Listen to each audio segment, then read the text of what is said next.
Olá, esta é a segunda sessão de Territórios Periféricos e Criação Contemporânea, um ciclo de conversas promovido pelo Generation, que pretende refletir sobre a atividade artística fora dos dois grandes polos urbanos do país. Felizmente hoje podemos estar juntos numa mesma sala, depois de termos iniciado este ciclo ainda em modo remoto, no mês passado.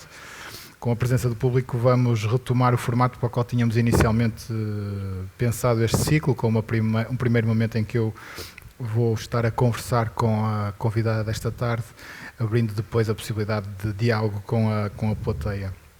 Ao longo do ano, estas conversas informais vão nos permitir falar com personalidades e representantes de estruturas artísticas que atuam em diversos pontos do país e que vão desenvolvendo um trabalho que cruza estas duas dimensões que queremos tratar neste ciclo, a criação contemporânea e o território. Hoje recebemos Paula Garcia, bem-vinda. Obrigada. Coordenadora de equipa de missão da candidatura de Évora à Capital Europeia da Cultura em 2027. Tem feito um percurso profissional, sobretudo na área da programação cultural, enquanto estratégia de desenvolvimento de territórios e de públicos. A par da relação da arte com dimensões como a educação e a economia criativa, tem coordenado vários projetos de intervenção artística em comunidades específicas. Além disso, tem trabalhado na criação ou consolidação de redes de programação, nomeadamente da Performarte, a Associação para as Artes Performativas em Portugal, em cuja criação esteve envolvida em 2016. Até março de 2020 foi diretora-geral e de programação do Teatro Viriato em Viseu, instituição com a qual colaborou desde 1999. É precisamente por aqui que eu gostava que começássemos, Paula.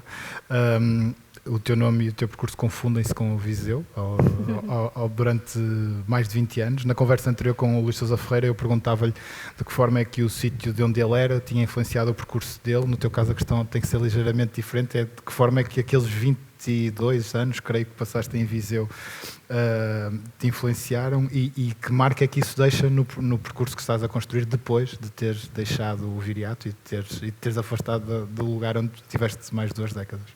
É verdade, 2 décadas. Bem, primeiro, boa tarde a todos e muito obrigada ao Generation, ao Luís Fernandes, Samuel, pelo convite, ao Francisco também. É verdade que Viseu fez-me e deu-me aquilo que hoje sou e a forma como eu penso relativamente a toda a atividade que desenvolvo na área da programação cultural e preparou-me, sem dúvida, para este desafio que estou a agarrar agora em Évora. É um desafio extremamente complexo, mas nunca o aceitaria sem todo o percurso e todas as possibilidades que Viseu e que o Teatro Viriato me ofereceram. O percurso do Viriato é um percurso também muito complexo, que me questionou muito como cidadã, como mulher, que me questionou muito mesmo, também como profissional. E foi um percurso e uma casa onde foi possível errar, aprender, reconstruir. Foi uma casa onde foi possível, até em alguns projetos, nós sentirmos que foi de tal ordem a complexidade do percurso que ele próprio também, de alguma forma, contribuiu para a definição até de algumas políticas públicas.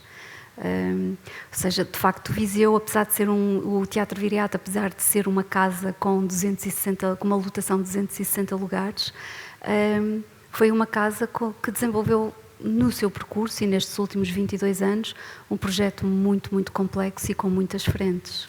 Que, ao contrário de muitos teatros municipais que são sobretudo casas de programação e de acolhimento, o Teatro Viriato desde cedo se transformou também numa casa de criação, num espaço de criação. Uhum. De que forma é que o território em que o Viriato Sincero influenciava a criação que era feita ali? Influenciava, assim de repente, eu penso que influenciava por 2 motivos. Primeiro, quando eu integrei o Teatro Viriato em 98, ele abriu as portas ao público em 99, a 29 de janeiro de 99, sob a direção do coreógrafo Paulo Ribeiro. Isso foi algo muito particular no país. Na altura foi uma proposta absolutamente inovadora, porque nunca Portugal tinha tido um coreógrafo, alguém da dança, a dirigir um teatro. Isso foi inovador, mas foi surpreendente para o percurso do país nesta área, mas foi também muito de alguma forma, houve estranheza neste...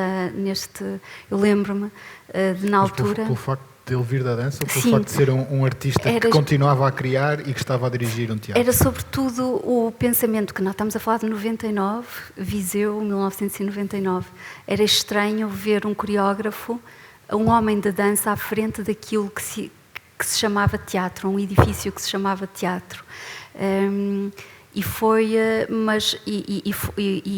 de facto, respondendo à pergunta para não me perder, relativamente à questão da criação, o Viriato permitiu, como uma cidade de interior de Portugal, onde o tempo não é o tempo acelerado de uma cidade como Lisboa e Porto, permite, de facto, o tempo para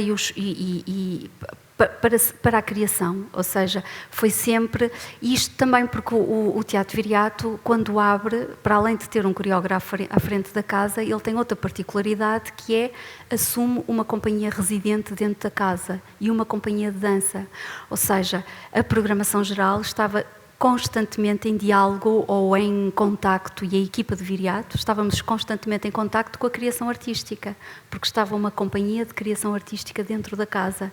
E embora as estruturas fossem autónomas, independentes uma da outra, cada uma com a sua constituição jurídica e o financiamento completamente independente, a verdade é que esta equipa de programação e gestão do Teatro Viriato, que integrávamos todos a Associação CAEV, ela convive porta com porta e no mesmo edifício com uma companhia de criação.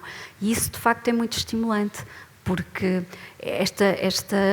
deu-nos a possibilidade também de arriscar muito mais no processo e nestas linguagens, e aproximou-nos muito às linguagens e aos códigos da criação. E eu penso que isso foi um fator importante. A Companhia de Paulo Ribeiro foi a primeira estrutura associada, mas não foi a única neste percurso. A Companhia Paulo Ribeiro, de facto, o Viriato ele abre com duas associações dentro a ocupar o edifício. Por um lado, a Associação CAEV, o Centro de Arte e Espetáculo de Viseu, que é no fundo a estrutura que gera o espaço. Que faz a gestão, da qual eu sempre trabalhei, foi sempre com esta estrutura que toda a gente... Já havemos de falar sobre isso, que é um dos aspectos que eu gostava de abordar mais à frente. Sim, mas dizias que estavam duas associações, o CAEV e a Companhia Paulo Ribeiro, sim, com espaços e estruturas definidas, cada um sabia exatamente qual era o espaço que ocupava dentro do edifício, a missão de cada um também era muito bem definida e por isso eram duas estruturas que sempre potenciaram uma à outra. Essa é a estrutura de criação, neste caso, a Companhia Paulo Ribeiro, são artistas que chegam de fora àquele território, ou além das ligações evidentes do cotidiano, como é que depois o próprio trabalho da companhia e do teatro se vai aproximando das comunidades que existem, não só em Viseu, ali na região? Bem, isso foi visto por nós quase como uma necessidade. Em 99, é importante referir que em 99 não existiam os departamentos de serviços educativos nos teatros. Os museus, sim, os serviços educativos começam a aparecer na década de 80, mas em Portugal, na década de 90, os teatros não tinham propriamente um departamento de mediação. E nós sentimos... abrir um teatro em 99 no interior de Portugal com uma programação assumidamente com uma linha contemporânea, nós percebemos que não bastava apenas apresentar os espetáculos na sala, porque o público não estava... Era normal nós ouvirmos, cada vez que se apresentava a dança contemporânea, era muito normal ouvir no público que saudades que eu tenho de ver as pontas, que saudades que eu tenho de ver balé clássico, ou seja, nós começamos a perceber que havia um grande trabalho de aproximação às linguagens mais contemporâneas e que esse trabalho não era possível ser feito apenas com a apresentação de espetáculos. Nós muito cedo começamos a perceber que tínhamos que desenvolver um conjunto de estratégias de aproximação da comunidade geral a estas linguagens. Daí começarmos a desenvolver as conversas com o público, começarmos a desenvolver os workshops, ateliês, a entrar nas escolas. Percebemos também que tínhamos que sair do edifício, nós tínhamos que arranjar as formas de sair do edifício, porque não bastava a equipa estar dentro do edifício. Nós percebíamos que havia muitas pessoas que achavam que aquele edifício não era para elas, e isso para nós era preocupava-nos imenso como é que alguém podia achar que aquele edifício não era para alguém, porque é para todos, e então a estratégia que nós adotamos foi começar a sair com a equipa em projetos muito específicos e ir ao encontro também de grupos específicos da comunidade. E foi assim, foi um processo muito lento, foi um processo difícil, foi um processo extremamente difícil até, porque se em 99 nós quando abrimos houve aquela curiosidade e houve imenso público a aderir à programação, rapidamente nós começamos a sentir um decréscimo na relação do público, porque as pessoas não se identificavam com a programação, tinham alguma dificuldade em identificar-se com esta linguagem tão contemporânea. E a evolução foi positiva até o momento em que sais? Sim. Em que ponto é que estavam as coisas quando deixaste a direção do Viriato? Essa é uma pergunta muito que me apraz bastante, porque eu fico muito feliz porque eu sinto que saí no momento certo. Eu acho que nós devemos saber qual é o momento em que saímos de uma casa. Acho muito importante sentir que este é o momento. Confesso que foi para mim uma decisão extremamente difícil, isso não tenho dúvidas. Eu vivi praticamente durante 22 anos dentro de um teatro, com uma equipa maravilhosa, e este exemplo que eu vou dar, acho que é um bom exemplo sobre esse percurso que foi difícil, de aproximação de toda uma comunidade no interior de Portugal às linguagens da arte contemporânea e das artes performativas contemporâneas. Eu sinto que nós começamos a perceber nos últimos anos que estávamos a conseguir, mas por exemplo, eu dou um exemplo com a companhia La Veronal, que é uma companhia de dança contemporânea espanhola, que nunca tinha vindo a Portugal, e em 2018 nós apresentamos em fevereiro, penso que foi em fevereiro, no Teatro Viriato. E era uma companhia que ninguém conhecia, mas nós tínhamos muita confiança, porque o espetáculo é de facto um espetáculo muito bem conseguido e é um espetáculo em que tudo está muito bem resolvido, a questão da luz, a questão da dramaturgia, a questão da estética, a interpretação dos bailarinos são soberbos, são ótimos bailarinos, e nós sabíamos que aquilo era um excelente espetáculo, mas que aquela companhia nunca tinha sido apresentada em Portugal. Começamos a ver uma mobilização de bilheteira, sobretudo, em primeiro lugar, de pessoas fora de Viseu, porque eram pessoas que conheciam a La Veronal e que fizeram questão de vir vê-la a Portugal e ali em Viseu, mas rapidamente a sala encheu. E quando fica com lotação esgotada, as pessoas perguntam-nos porque é que não se faz duas noites, e quando entramos na sala nós percebemos, é um exemplo do momento em que nós percebemos que este caminho valeu a pena. Porque, de facto, nós temos na sala, desde crianças a pessoas de 70 e tal anos, ou seja, foi um público geral, um público completamente diversificado que agarrou a proposta, e imensa gente de Viseu. E depois, foi curioso, porque é a questão da relação de confiança. E essa relação de confiança, nos últimos anos, foi absolutamente estabelecida no Viriato. Nós sentimos que foi mesmo foi conseguida, e no final do espetáculo há comportamentos do público, não é? Viver de 20 e tal anos dentro de uma casa, nós percebemos muito dos comportamentos do público, e quando o público sai do espetáculo e não sai imediatamente do foyer, isto quer dizer que o público gostou. Isto é muito simbólico, o público sentiu-se muito bem com aquilo que viu e quer imenso partilhar e conversar. E nós aí víamos que as pessoas não abandonavam o Viriato, de tal ordem que foi a projeção que o espetáculo teve naquele momento com aquele conjunto de pessoas. Havemos de voltar ainda a estas questões, que queria abordar aquela que antecipava há pouco, do modelo de gestão, que é muito particular, o do CAEV. É uma associação privada com financiamento parcial do município, também do Estado Central. Como é que ao longo destes anos se foi montando esta estrutura que funciona dentro de um teatro que é municipal, mas que tem um grau de autonomia bastante alargado, e como é que se alarga também os próprios recursos que estão disponíveis para o trabalho que é feito? Sim, de facto em 98, eu acho que tenho que contextualizar para percebermos bem este percurso em termos de gestão, porque é que o Viriato é um caso tão particular. Ele nasce, o projeto nasce em 97 sobre uma decisão do professor Manuel Maria Carrilho, na altura o Ministro da Cultura, e que decide, como política pública, desenvolver os centros regionais das artes do espetáculo.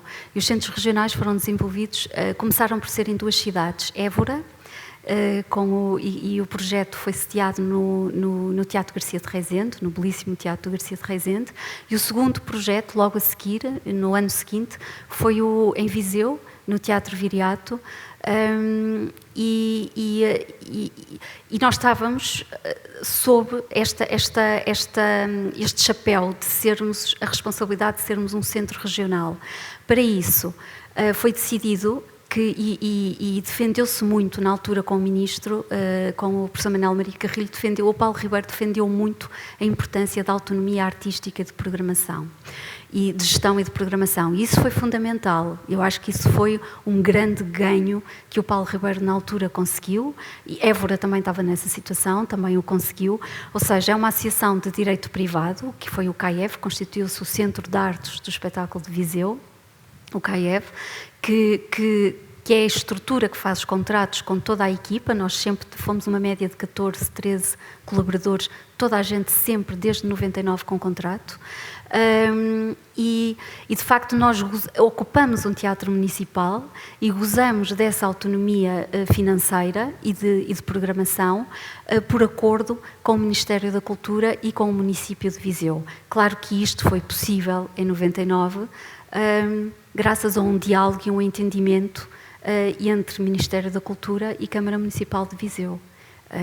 E a partir daí esta autonomia e esta possibilidade de termos um financiamento, nos primeiros anos era um financiamento direto, depois nós sentíamos muitas vezes que éramos um corpo estranho, muitas vezes nos financiamentos para as artes, porque cada vez que era necessário renovar o financiamento, sentíamos que nunca sabiam muito bem onde é que nós nos encaixávamos.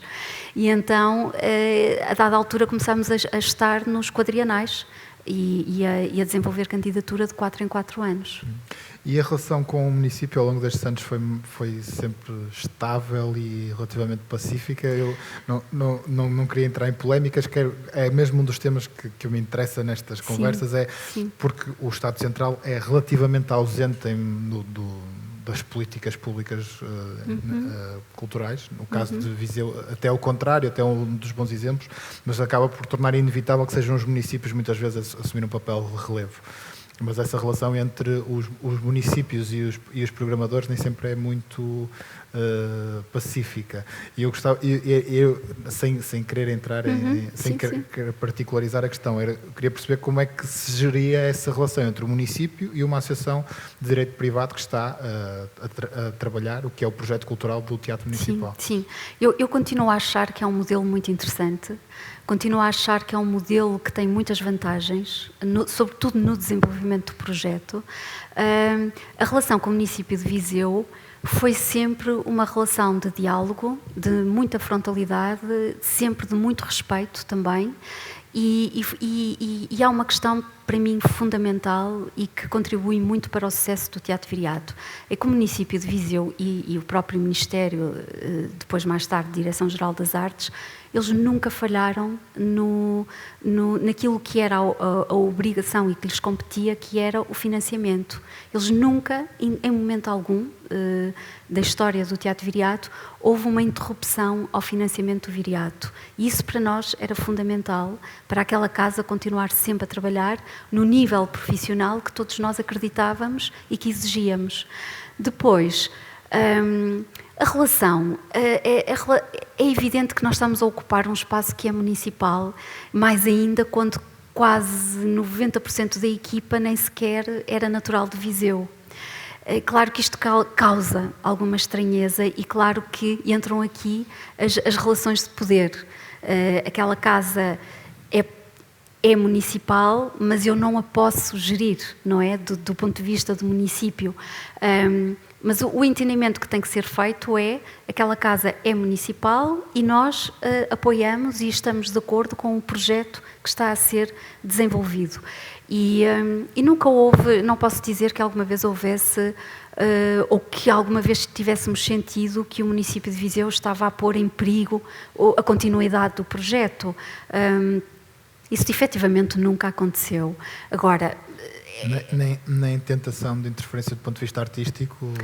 Não, isso também, eu nunca senti isso, o Paulo Ribeiro também não, o Miguel Honrado, que também foi diretor da casa, também nós nunca permitimos, também é verdade, nunca permitimos mesmo, mas também nunca sentimos que houvesse havia muitas vezes, e isso com toda a legitimidade, ouvíamos muito, de vez em quando, da parte dos senhores presidentes, que nós tivemos o Dr. Almeida Henriques e o Dr. Fernando Nunes, de vez em quando sentíamos que, às vezes, o Viriato tinha uma linha contemporânea ou uma linha experimental que, sendo um edifício municipal, lhes causava, nós sentíamos que às vezes lhes podia causar alguma estranheza, mas eu acho que havia muito respeito pelo projeto que era desenvolvido e por esse motivo nunca houve interferência. Agora sim, manifestavam muitas vezes a sua opinião, claro que sim. Há um outro aspecto do modelo do Viriato que me parece interessante, que é da relação com os privados e da capacidade de atração de mecenato,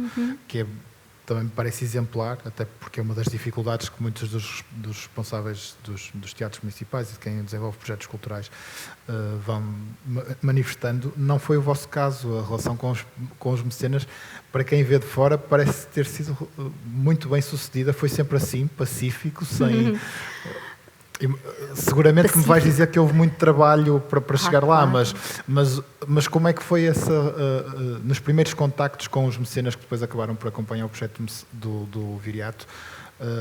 Houve abertura imediata ou foi preciso explicar-lhes a mais-valia que aquilo podia significar para uma entidade privada? O processo de mecenato no Viriato, para mim, eu acompanhei-o sempre e acho que foi um processo que eu considero muito interessante. Podia ter sido mais feliz, eventualmente, mas eu considero muito interessante, porque nós sabemos que os teatros municipais... Eu lembro-me na altura, 90, início dos anos 2000, 2001, eu lembro-me, por exemplo, dos teatros nacionais conseguirem grandes mecenas, a REN, lembro-me da questão da REN, etc., mas esse mecenato era muito trabalhado ao nível político ou institucional. No caso do Viriato, não. Nós estávamos ali em Viseu, era a equipa que tinha que trabalhar para conseguir essas relações de mecenato. Se num primeiro ano ele foi trabalhado muito ao nível, sobretudo, da direção do teatro, com o Paulo Ribeiro, numa relação mais institucional com o diretor das empresas, e não era fácil porque as empresas não estavam propriamente habituadas a investir. Eu lembro aqui que o Viriato foi dos primeiros projetos, ou dos primeiros teatros da política da descentralização para as artes performativas. Embora nós tivéssemos os vizinhos em Tondela, o Trigo Limpo Teatro Acerte, já com 20 anos à frente do Viriato e com um trabalho incrível. Mas, de facto, como teatro municipal, aquele era, e o de Évora era um dos primeiros teatros do país. E também aí nós tivemos que aprender a trabalhar o mecenato. Se nessa primeira fase ele foi visto nos primeiros anos muito numa relação mais institucional, e que não era fácil, porque eu também coloco-me do lado do empresário e entendo que primeiro é preciso ver o projeto, compreendo que primeiro seja preciso ganhar a confiança do projeto para se perceber qual é exatamente o caminho que vai fazer como estrutura também de apoio, ou como uma empresa que decide apoiar, ou como um privado que decide apoiar. Mas eu acho que o momento, a grande viragem de trabalho de mecenato com o Viriato dá-se quando nós vamos literalmente bater à porta dos empresários, de algumas empresas, porque precisávamos deles, sobretudo ao nível dos serviços que eles desenvolviam e do que eles produziam, e também e precisávamos deles para a concretização de projetos específicos. Ou seja, é muito mais interessante, eu achei que era muito mais interessante trabalharmos o mecenato para projetos muito específicos do que para o projeto Teatro Viriato no global. Porque nós aí apontávamos um caminho para um projeto específico, dialogávamos muito com o empresário e a pessoa decidia a forma como queria estar connosco e participava nesse caminho de construção do projeto. Ou seja, o engajamento era muito maior, o resultado tivemos sempre a sorte dos resultados desses projetos, porque estávamos sempre a arriscar, não é? Terem corrido muito bem e rapidamente o empresário também perceber, ou a empresa ou mecenas, perceber que afinal valeu a pena. E o percurso, e esta foi a estratégia que nós passamos a adotar, foi implicá-lo e engajá-lo e ele fazer parte e ver os resultados finais. Há histórias belíssimas à volta disso. Então, eu ia saltar para a Évora 27, mas sempre que me dizem há histórias belíssimas, eu quero conhecer uma. Há imensas. Por acaso é muito engraçado, porque eu estava na viagem e de vez em quando lembro-me das histórias. Nós temos histórias magníficas no Viriato. Qual é a empresa com quem tiveram uma relação mais longa? Nós tivemos uma relação muito forte com a Abidecor, que foi com a Abidecor e com a Patinter. Posso dizer os nomes? Sim. A Abidecor e a Patinter. A Abidecor é uma grande empresa de tapetes. Na altura era de tapetes de alta gama, que era sobretudo para exportação, para o Japão, para os países nórdicos. E a Patinter, que eu penso que toda a gente conhece, que é uma empresa de transportes internacionais, transportadora TIR, que foram mesmo maravilhosos na forma. O que é que uma empresa de decoração traz para dentro de um projeto de um teatro? Bem, trouxe uma bela escultura, porque a história é com a Fernanda Fragateiro, com a artista plástica, num projeto que nasce com o Miguel Honrado como diretor do Viriato, e que desafia a Fernanda Fragateiro a criar uma escultura, e uma escultura que pudesse cruzar-se com a dança. Convida a Fernanda Fragateiro e a coreógrafa Aldara Bizarro, e ela cria a grande escultura, é uma grande peça escultórica, a Caixa para Guardar o Vazio, um projeto muito à frente no seu tempo, que depois nós repusemos nos 20 anos do Viriato, em 2019, com imenso sucesso, e é um projeto muito icónico e muito simbólico no percurso do Viriato, porque foi a primeira vez que conseguiu-se juntar em Portugal 5 serviços educativos, o de Guimarães, Guarda, Viseu, CCB e Santa Maria da Feira. Foram 5 estruturas que se decidiram coproduzir uma peça e um projeto de serviço educativo. Foi a primeira vez também que o Viriato trabalhou com uma artista plástica. Nós estávamos muito no domínio das artes performativas e eu acompanhei imenso esse projeto e de facto foi a primeira vez que eu acompanhei um projeto de raiz com uma artista plástica.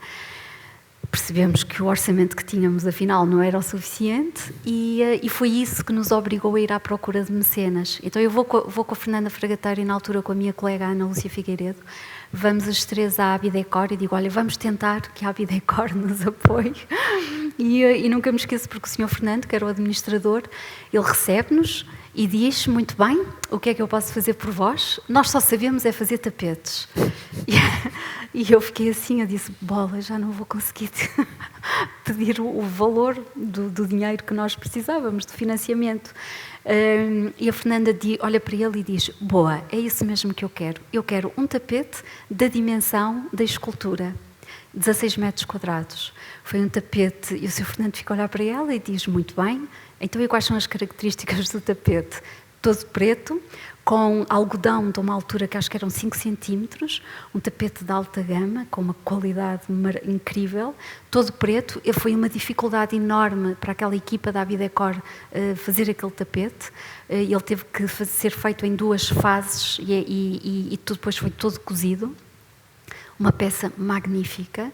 E é muito interessante porque a partir do momento em que aquele tapete é um tapete em fábrica, e a partir do momento em que aquele tapete sai da fábrica, ele vira uma peça de escultura.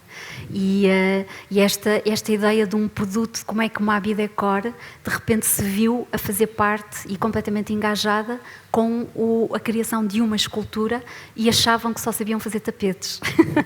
Isso foi um processo muito interessante. Claro que depois convidamos todos estes colaboradores a vir a uma sessão do projeto e a perceberem porque é que nós exigíamos o tapete com aquela dimensão, porque é que ele tinha que ser preto e qual foi de facto a mais-valia que aquela peça deu ao projeto no global. E isto é o trabalho de confiança e o trabalho de engajamento.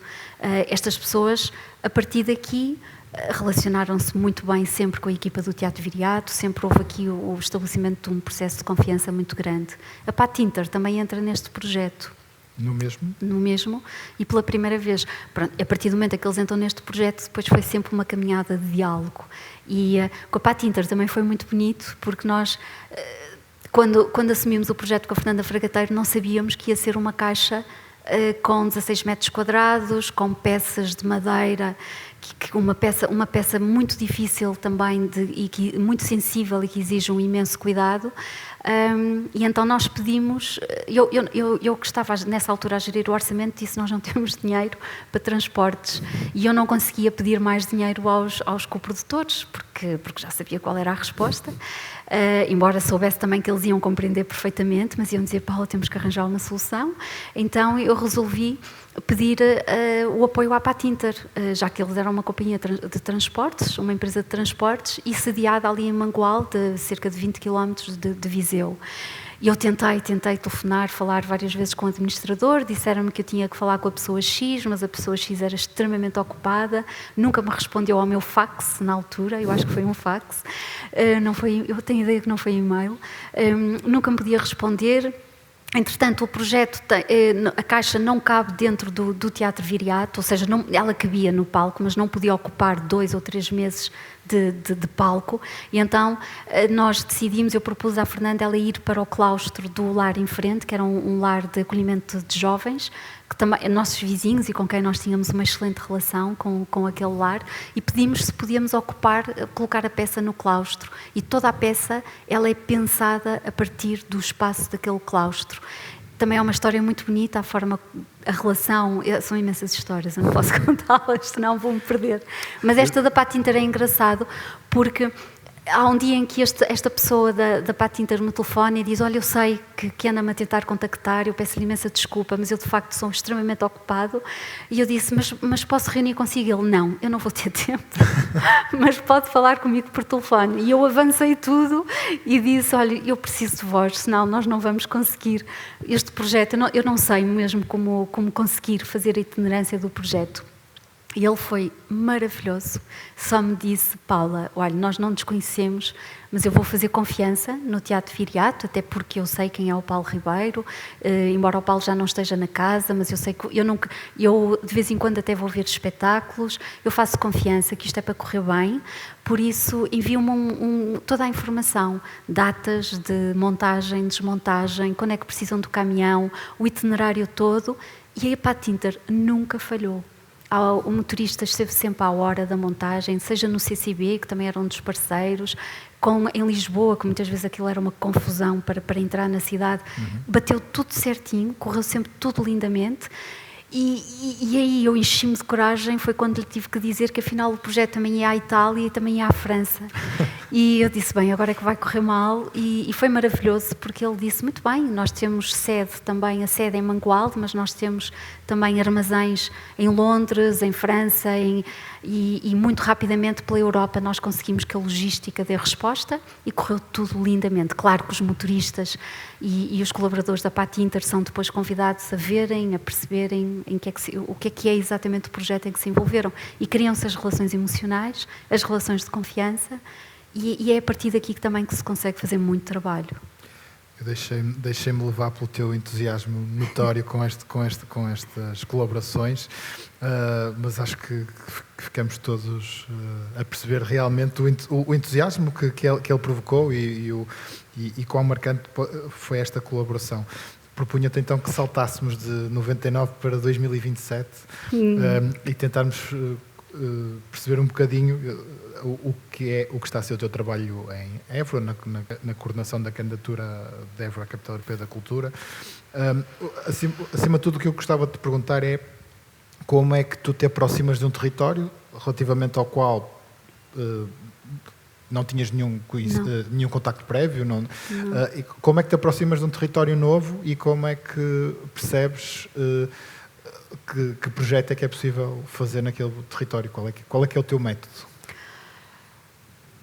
Bem, o mudar de repente foi assim uma mudança. Eu mudei-me para Évora, assim,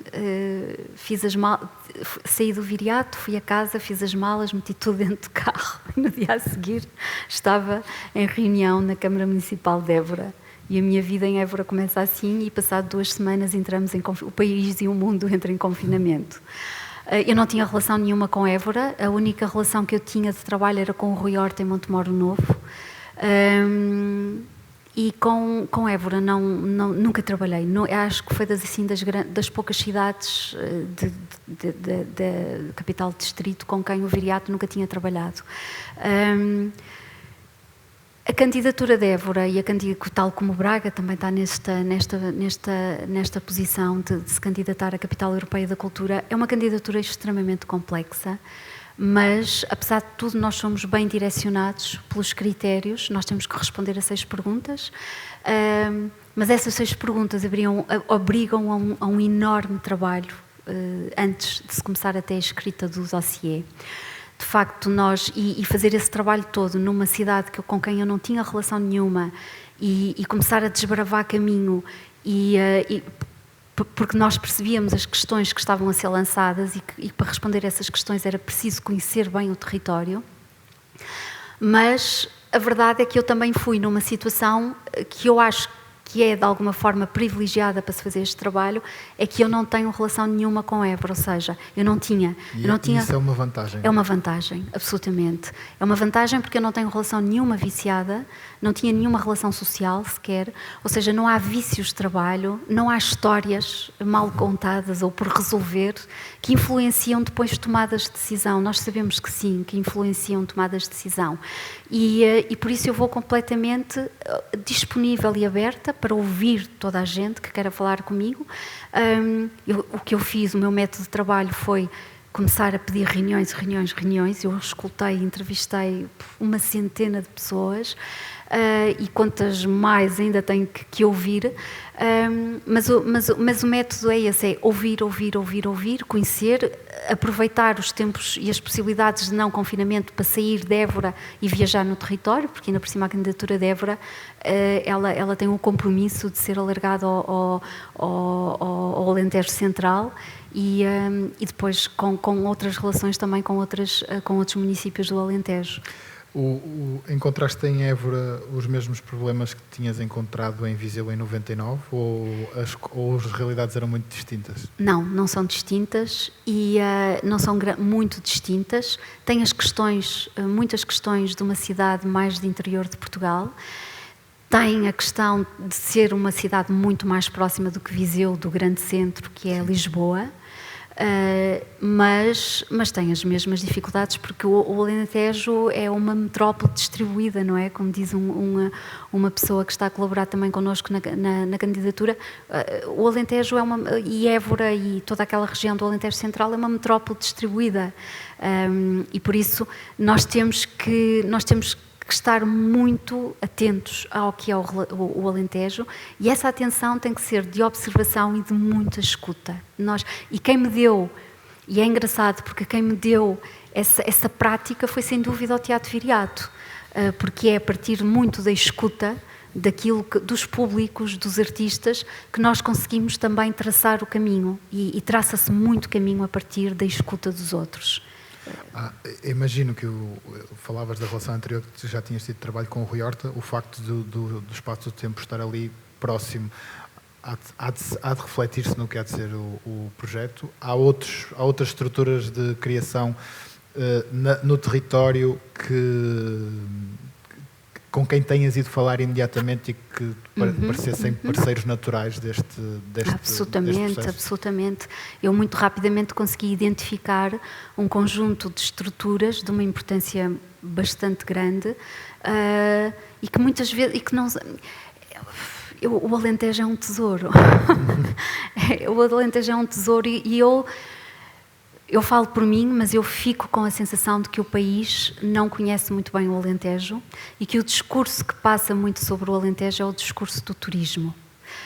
Um lugar para se descansar, um lugar para se descansar da grande movimentação e da exigência da pressão diária com a qual nos confrontamos, uma alternativa a sair dos grandes centros urbanos, mas o Alentejo é muito mais do que isso. Estavas a dizer que esse é o discurso do turismo, na verdade não deixa de ser também... De um turismo de muita qualidade. Mas não deixa de ser, de algum modo, parte da narrativa que o próprio espaço do tempo tem como espaço de criação, não é? A sua proximidade, Exatamente. A sua proximidade relativa com Lisboa, mas o facto também de permitir ter o... Sim, é isso mesmo, é perceber que o Alentejo não é isso tudo, mas é muito mais do que isso também, porque é toda essa particularidade do Alentejo que permite, de facto, criar-se um lugar muito interessante para a criação artística. E de facto, há estruturas de residências artísticas magníficas no Alentejo. Eu tenho vindo a conhecer estruturas que eu desconhecia, eu não conhecia, e agora pergunto-me como é que, tendo estado 22 anos no Teatro Viriato, nós nunca desenvolvemos relação com essas estruturas. São estruturas muito autónomas, que trabalham muito uma dinâmica internacional também, mas que efetivamente estão residentes em Portugal, elas estão ali residentes também no Alentejo. Tu estás ligada, como eu dizia no início, a Performarte, no Viriato também na rede de 5 Sentidos.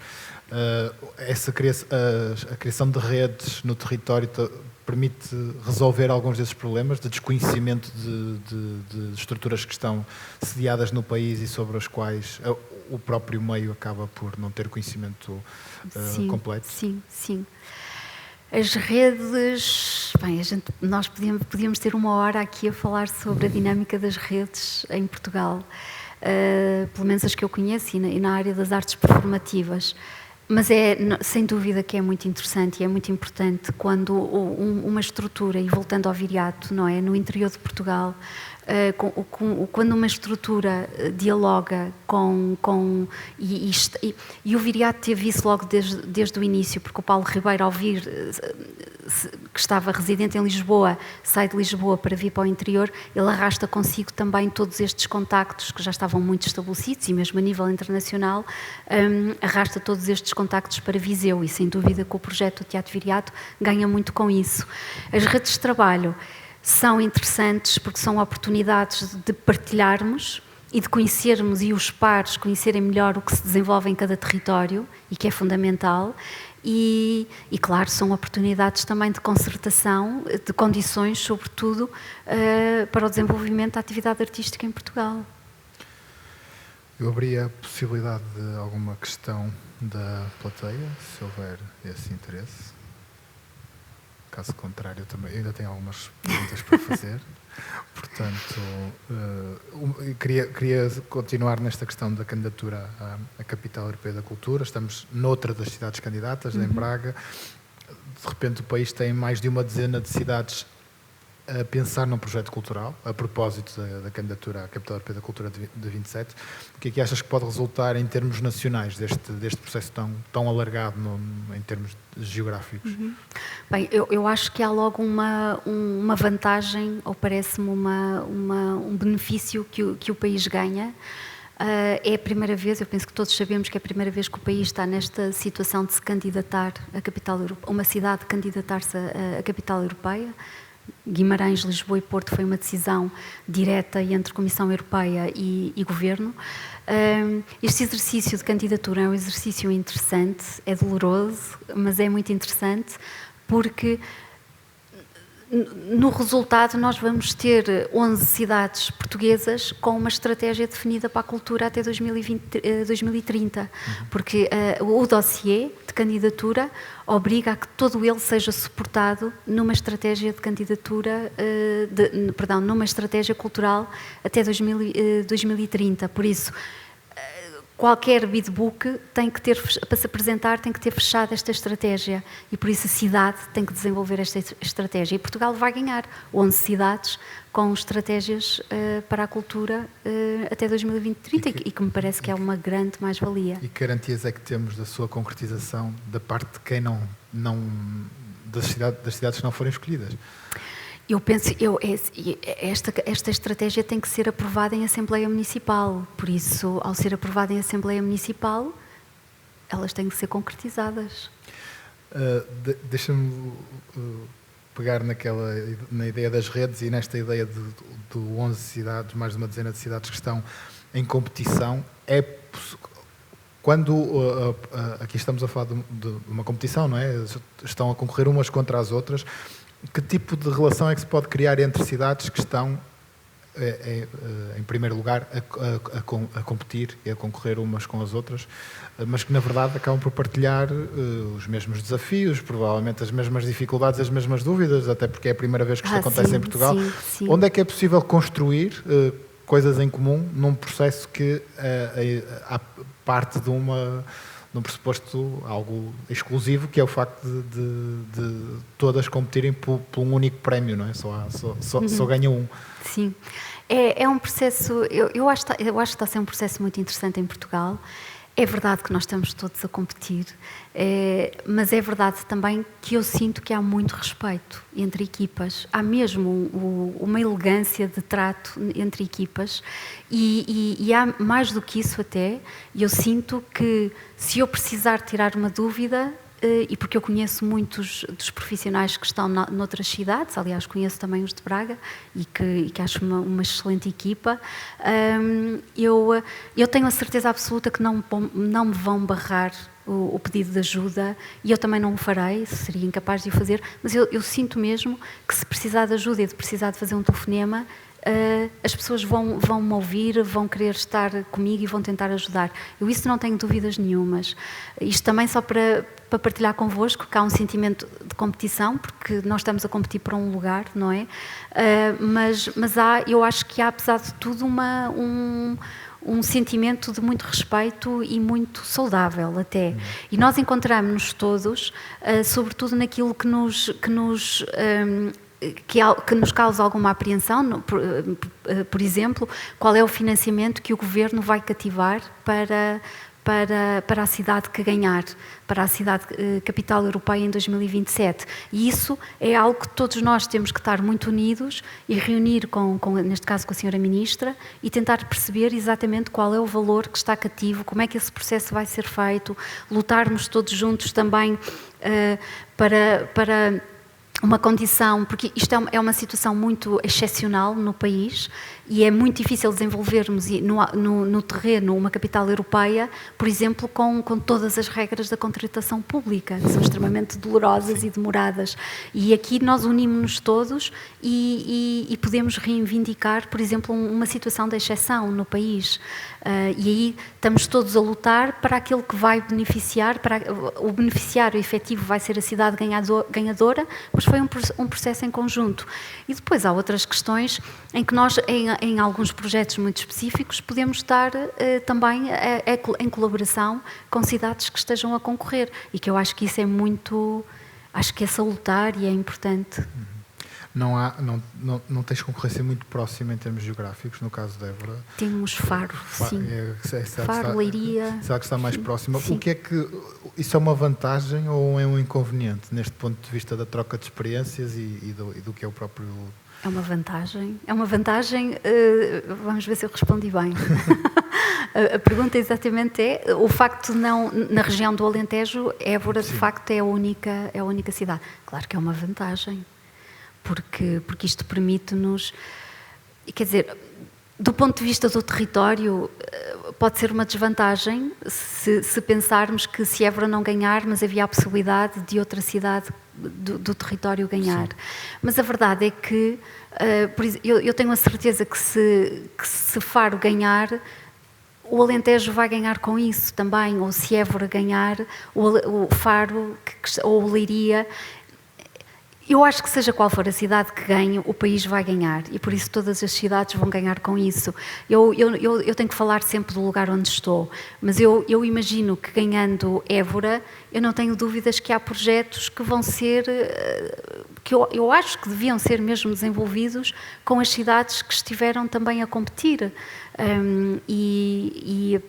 Porque, por exemplo, nós não temos experiência deste processo, nós não sabemos, nós também estamos, isto parece um bocadinho quase a minha experiência também no Viriato, que é, vamos indo e vamos, e vamos abrindo caminho, mas eu acho que seria muito interessante que a capital e a cidade que ganhar, e que for a capital europeia, que desafie as outras cidades a fazerem parte deste processo em 2027.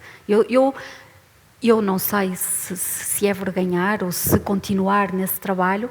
Eu, por exemplo, acho que era algo que me daria imenso gozo no sentido de prazer mesmo, de ter estas equipas a colaborar e estas cidades a colaborar. O que é preciso para que isso aconteça? É parte, sobretudo, da relação que tu já disseste que existe entre os coordenadores, os programadores, ou implica um compromisso político a um nível mais institucional? Esta relação é uma relação de programa cultural, é uma relação de quem faz o programa cultural. Por isso é uma relação de pares, de quem está a desenvolver o programa cultural. E por isso é uma relação que diz respeito, sobretudo, aos diretores artísticos. O que me parece que será uma relação muito fácil, desde que haja vontade de parte a parte e diálogo de parte a parte.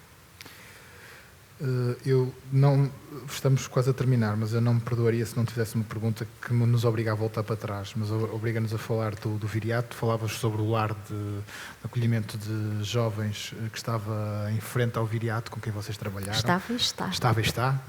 Temos falado muito no passado, o erro vem daí, o meu erro vem daí. Mas interessa-me esse trabalho e também o trabalho que vocês fizeram com as pessoas com deficiência, que eu acho particularmente relevante.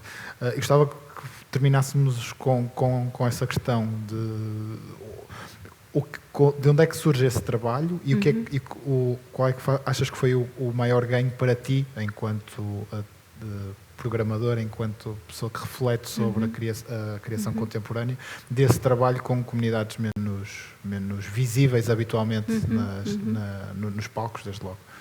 Bem, o Viriato, no seu percurso, ele desenvolveu imensos projetos em que fomos desafiar comunidades muito específicas. E isso é possível porque a equipa de Viriato é uma equipa extremamente coesa, em que os fluxos de comunicação, a forma como se comunica dentro da casa, são muito ágeis e muito eficazes, porque são projetos sempre de risco, em que nós sentimos que não se pode falhar. Nós não podemos cometer erros quando nos lançamos a ir bater à porta de alguém, a querer desafiar essas pessoas, a querer convidar artistas para trabalhar com estas pessoas. E para mim o primeiro ponto é não se pode falhar. Mas o risco é maior? Parece-me que o risco é sempre maior quando estamos a falar de não profissionais. O risco, independentemente de qual seja a comunidade. Sim, nós estamos sempre no campo das possibilidades. Estamos a tratar do humano, não é? E por isso nós estamos sempre a arriscar.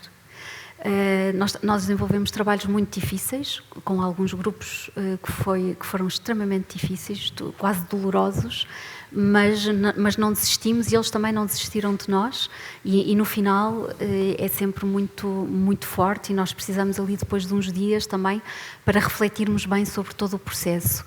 Há uma questão muito difícil de gerir, que é quando o projeto termina, e uma das coisas que eu aprendi, por exemplo, com uma artista, com a Ana Bento, que trabalhou a voz do rock com as pessoas, o rock português com pessoas maiores de 70 anos, a Ana deu continuidade ao projeto, e de facto é maravilhoso quando se percebe e alguém luta pela continuidade dessas condições. E o projeto cresce e as pessoas não desanimam, porque é triste quando eu senti muito essa frustração de desafiar as pessoas, de lhes dar, elas darem-nos a nós, porque a equipa do Viriato também cresceu imenso à custa destes desafios. E depois o projeto tem um fim, porque a candidatura e o financiamento terminava naquela altura e não pensar a continuidade, na minha ótica, é um erro. É um erro e que eu assumo, porque também muitas vezes não soube como é que se poderia continuar. A continuidade faz-se muito a partir da relação emocional que estas pessoas criam com a equipa de Viriato e passam a ser um público muito mais regular. E aí estamos sempre todos muito mais juntos. É a forma como nós tivemos, muitas vezes, de dar continuidade, sobretudo a esta relação. O caso específico das pessoas com deficiência é um caso... Eu acho um caso belíssimo de quando um teatro ou uma equipa se propõe entrar pelas estruturas e pelas instituições que acolhem a pessoa com deficiência. Viseu tem a representação praticamente de todas as questões da deficiência. Nós trabalhamos envolvemos cerca de 200 e tal pessoas no projeto. Convidamos o Henrique Amoedo, o diretor do Dançando com a Diferença da Companhia de Dança Contemporânea. E a história começa no dia em que o Henrique, nós decidimos começar a fazer um projeto. A ideia foi começar a ter um grupo residente no Viriato de dança contemporânea e um grupo de dança inclusiva. O Henrique Amoedo foi a pessoa que introduziu o conceito de dança inclusiva em Portugal, e então ele está sediado na Madeira, residente na Madeira, e eu convidei Henrique. Ele já tinha trabalhado também com o Paulo Ribeiro, o Rui Horta, a Clara Andermatt, a Vera agora, muito recentemente, para coreografarem para a companhia dele. E nós acompanhávamos bastante o trabalho do Henrique Amoedo e decidimos, Henrique, por que não no continente desenvolvermos um grupo dançando com a diferença? E o desafio foi esse. O Henrique vem a Viseu e eu estabeleço com ele uma data de encontros e vamos a muitas instituições.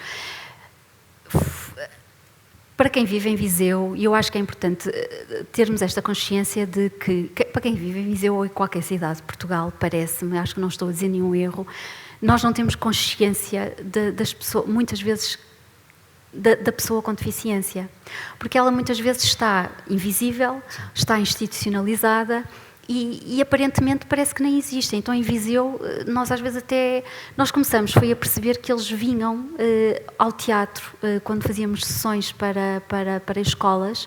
As instituições muitas vezes traziam-nos ao teatro. Nós também começamos a perceber que nós precisávamos de trabalhar ferramentas em nós como profissionais para saber trabalhar e acolher num teatro. E depois chegámos à conclusão, quando aprendemos, chegámos à conclusão que afinal não tínhamos que aprender nada, porque o segredo é não tem nada que aprender, é aceitar a pessoa tal como ela é, ponto. E isso foi... Nós achávamos que tínhamos que aprender, mas foi importante fazer este percurso para chegarmos à conclusão que afinal não temos nada que aprender. E então o Henrique vem e nós vamos a estas instituições todas. Foi a primeira vez que eu entrei nestas instituições em Viseu, são várias. Eu não estava psicologicamente preparada, também acho que é importante dizer que é, sobretudo porque nós não crescemos a estar com estas instituições. Eu cheguei aos meus 40 e tal anos de idade sem nunca ter entrado numa instituição dessas, e isto diz muito também da forma como nos organizamos em sociedade. E apesar de ser um assunto que para mim era muito próximo, porque tenho uma pessoa na família, por isso... Mas a questão da instituição não era assim tão evidente. E nós começámos a fazer esse trabalho. Claro que foi um trabalho, no início sentíamos, e na primeira dança contemporânea, mas foi extremamente interessante e, sobretudo, a forma como se rasgou também e como aquelas instituições se disponibilizaram a estar connosco e a aceitar o desafio.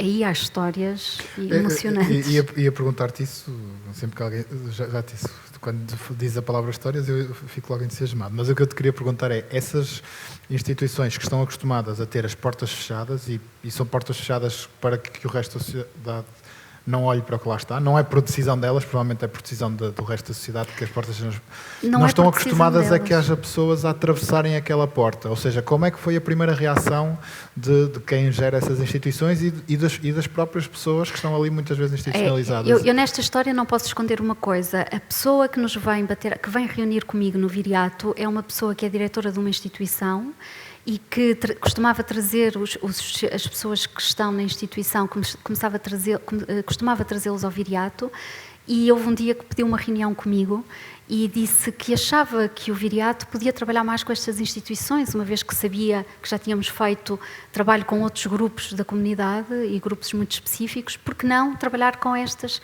E como nós conhecíamos o Henrique Amoedo, e foi ela, de facto, que me diz, sim, faz todo sentido aquilo que me está a dizer. E então, e às vezes o que também nós precisamos desta abertura, às vezes batemos à porta literalmente. Mas isso vem de uma instituição, tens outras no território com as quais foste falar. Como é que essas que não tomaram a iniciativa respondem? Respondem todas elas muito bem, mas muito bem mesmo, por um fator, é o fator de confiança. É todo o percurso que o Viriato faz até chegar a esse projeto e a esse desafio, há todo um percurso de confiança que se vai estabelecendo no território. E a partir do momento em que esse trabalho de confiança no outro e em nós é desenvolvido, eu nunca bati a porta nenhuma que me tivessem dito não entra. Já não é a primeira vez que usas a expressão confiança quando estamos a falar. É preciso tempo para desenvolver essa confiança? Absolutamente. E isto deixa-me ligar com o processo de Évora, ou seja, projetos como os da preparação de uma capital europeia da cultura que têm que ser feitos em 2 anos, menos do que isso, como é que se cria a confiança em tempo condensado? Porque no Viriato tiveste 20 anos para construir esse processo. Eu pessoalmente, agora a título muito pessoal, eu sinto que o processo que estou a fazer em Évora é, em 2 anos, aquilo que foi feito em quase 20 anos no Viriato. E aqui se percebe que isto é possível pela bagagem toda e pela experiência toda que o Viriato me deu. Mas é possível, eu acredito muito no processo de confiança e respeito muito quando a pessoa não confia. Quem me ensinou isso, por acaso, foi uma pessoa da etnia cigana, num projeto que nós fizemos em Nelas, no município de Nelas, em que trabalhamos com um projeto dirigido pelo Graham Pauline, em que ele decidiu fazer um Romeu e Julieta e um trabalho inclusivo e colocar a família do Escapuleto e a outra família. Então, uns eram de etnia cigana e os outros não eram de etnia cigana. E como é que estas duas comunidades se vão encontrar no mesmo espetáculo? Foi extremamente difícil, foi muito duro porque o grupo da etnia cigana tornou-nos a vida muito difícil, ao ponto de o Graham Pauline um dia ter feito um telefonema e disse-me: Paulo, eu acho que nós não vamos conseguir lá chegar.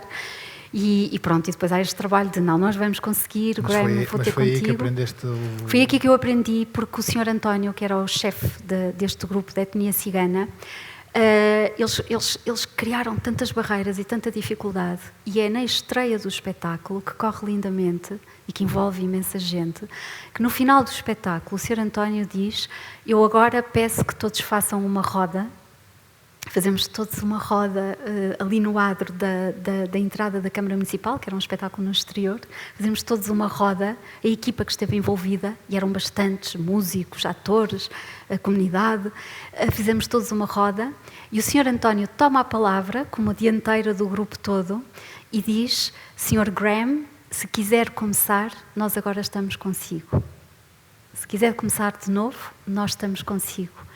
E eu disse: bem, isto foi uma grande bufetada que ele acaba de dar, porque eu achava que pelo Viriato estar a trabalhar com eles e achava que nós estávamos a dar, eu achava que ele tinha que automaticamente confiar e estar connosco. E com ele eu aprendi isto, que a questão da confiança, cada um tem o seu tempo. E a confiança entre duas pessoas tem um tempo muito específico. E o tempo específico do Sr. António foi aquele processo todo até ao dia da estreia.